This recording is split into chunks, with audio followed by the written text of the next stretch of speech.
mundo acaba de ser sacudido por uma notícia que muitos consideravam impossível, mas que, sob a pressão implacável de Donald Trump e uma operação internacional coordenada, tornou-se uma realidade avassaladora. Nicolás Maduro está preso. No entanto, enquanto as ruas de Caracas celebram o fim de uma era sombria, um silêncio ensurdecedor toma conta do Palácio do Planalto em Brasília. Você já parou para pensar no tamanho do problema colossal que o presidente Lula tem nas mãos neste exato momento?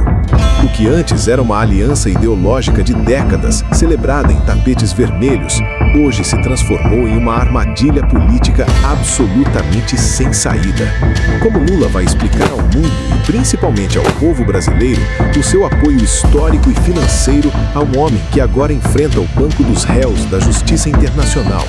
Estaria o governo brasileiro sendo visto agora como o último refúgio moral de um regime que desmoronou diante dos nossos olhos? Trump não apenas capturou um ditador, ele aplicou um xeque-mate geopolítico magistral que deixou Lula isolado, vulnerável e sem narrativa. Será que a diplomacia do companheirismo finalmente encontrou seu fim catastrófico? Prepare-se, porque agora vamos revelar os bastidores dessa crise que pode mudar os rumos do Brasil e por que o Itamaraty entrou em estado de pânico total.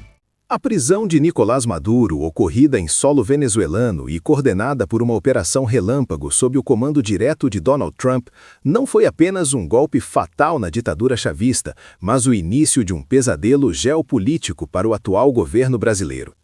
Enquanto as imagens do ditador desembarcando algemado nos Estados Unidos davam a volta ao mundo, aqui no Brasil, o silêncio do Itamaraty gritava mais alto que qualquer declaração oficial. Você consegue imaginar o desespero que tomou conta das salas refrigeradas do Palácio do Planalto ao verem seu principal aliado regional ser levado como um prisioneiro comum? A verdade é que Lula se viu subitamente trancado em uma jaula diplomática de onde não há saída honrosa. Alegadamente, o governo brasileiro tentou, nos bastidores, articular uma nota de preocupação com a soberania nacional, mas o fato é que Trump ignorou solenemente qualquer tentativa de mediação brasileira.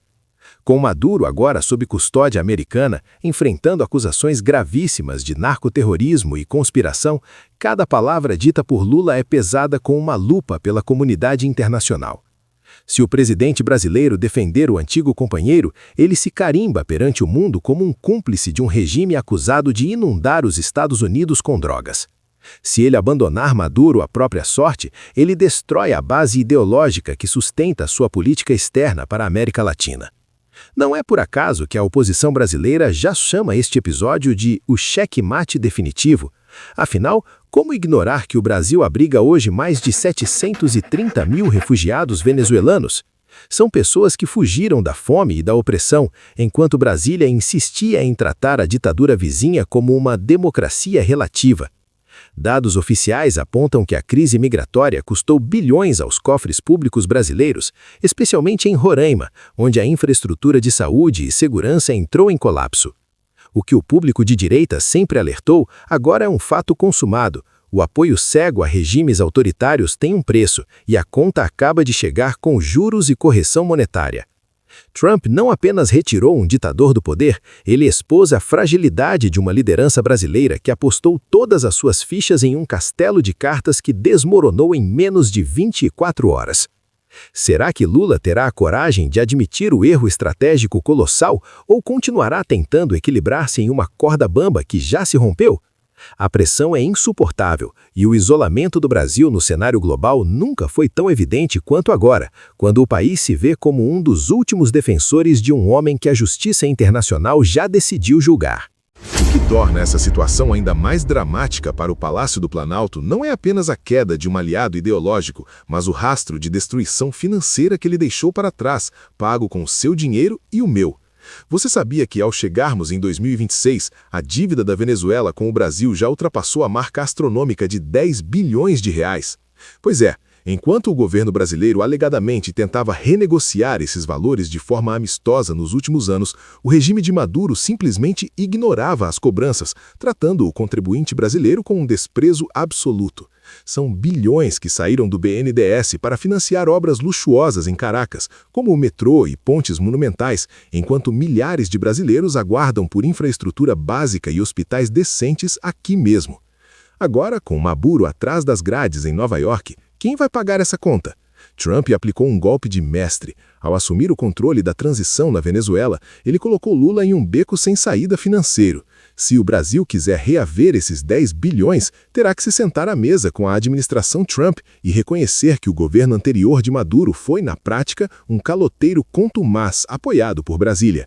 Como o atual governo pode justificar ter emprestado tanto dinheiro a um regime que, segundo as investigações americanas, alegadamente funcionava como um cartel de narcoterrorismo por décadas? As perguntas não param de surgir, e a resposta do governo é o silêncio. Por que o Brasil insistiu tanto em uma integração regional com um país que claramente não tinha intenção de honrar seus compromissos? Será que a afinidade ideológica vale mais do que o equilíbrio das contas públicas brasileiras? A oposição no Congresso já se movimenta para abrir investigações profundas sobre esses repasses, e o clima é de tensão máxima.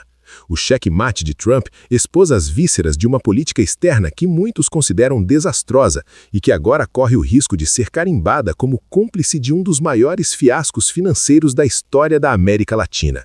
O argumento da soberania, ou soberania nacional, usado pelo Itamaraty para criticar a prisão de Maduro, soa como uma piada de mau gosto para quem vê o Brasil perdendo bilhões em um buraco negro venezuelano.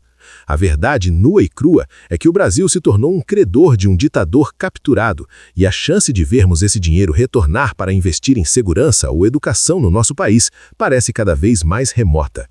Lula está preso a uma narrativa que derreteu em menos de 24 horas, e o mundo está assistindo a cada passo em falso dessa diplomacia, que parece ter ficado presa no passado.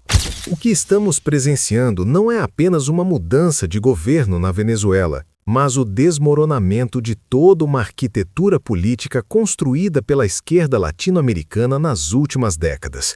Com Maduro atrás das grades em Nova York, Lula perdeu seu maior escudo ideológico e ganhou um peso morto que pode afundar suas pretensões políticas para 2026. Como manter o discurso de soberania quando o mundo inteiro vê as provas, alegadamente apresentadas pelo Departamento de Justiça americano, de que o Palácio de Miraflores era usado para fins criminosos? O cheque-mate de Trump foi cirúrgico. Ele não apenas capturou um ditador, ele forçou Lula a escolher entre o bom senso internacional e a lealdade a um regime falido.